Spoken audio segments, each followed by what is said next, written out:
গাজার জন্য নতুন শান্তি পরিকল্পনায় সম্মত হওয়ার কথা জানিয়েছেন যুক্তরাষ্ট্রের প্রেসিডেন্ট ডোনাল্ড ট্রাম্প ও ইসরায়েলের প্রধানমন্ত্রী বেনিয়ামিন নেতানিয়াহু। তারা সতর্ক করে বলেছেন, হামাসকে শান্তি পরিকল্পনায় সম্মত হতে হবে। ওই পরিকল্পনায় গাজায় অবিলম্বে সামরিক অভিযান বন্ধ এবং চুক্তি কার্যকরের ৭২ ঘণ্টার মধ্যে ২ ডজনের বেশি ইসরায়েলি জিম্মির দেহাবশেষ ও জীবিত থাকা ২০ জিম্মিকে মুক্তি দিতে হবে। বিনিময়ে গাজা থেকে আটক হওয়া শত শত বন্দী মুক্তি পাবে। যুদ্ধবিরতি আলোচনার সাথে ঘনিষ্ঠ ফিলিস্তিনি একটি সূত্র বিবিসিকে জানিয়েছে যে হোয়াইট হাউসের এই ২০ দফা শান্তি প্রস্তাব হামাস কর্মকর্তাদের দেওয়া হয়েছে। পরিকল্পনা অনুযায়ী গাজা শাসনে হামাসের কোনো ভূমিকা থাকবে না এবং কার্যত একই সাথে ফিলিস্তিনি রাষ্ট্রের জন্য একটি দরজা উন্মুক্ত হবে।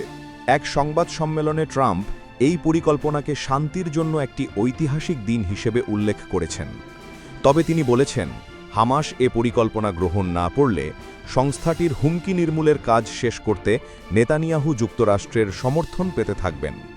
এদিকে মিস্টার নেতানিয়াহু বলেছেন, হামাস এ পরিকল্পনা প্রত্যাখ্যান করলে ইসরায়েল তার কাজ শেষ করবে।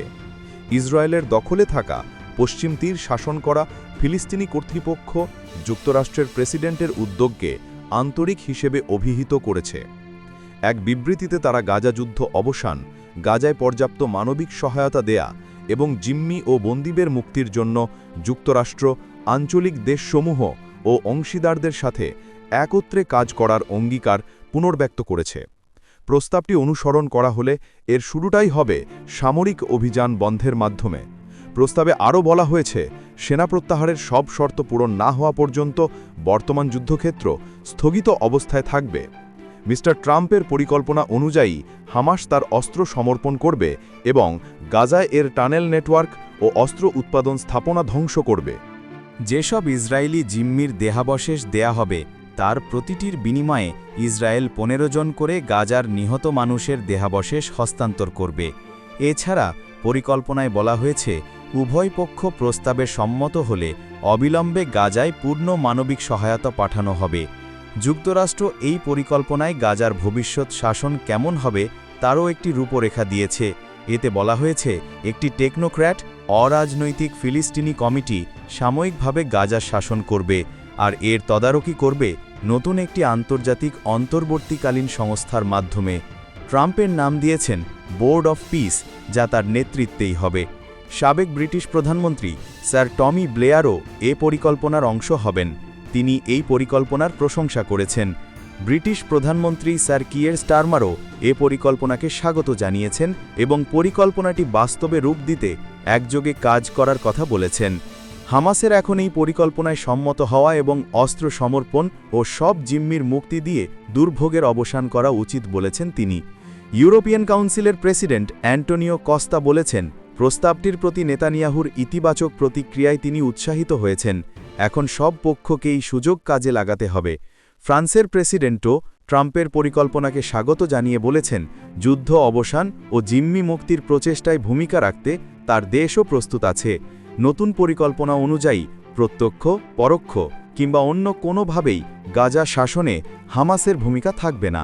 পরিকল্পনায় যুক্তরাষ্ট্রের গাজা পুনর্গঠন নিয়ে অর্থনৈতিক উন্নয়ন পরিকল্পনায় নজর দেয়া হয়েছে।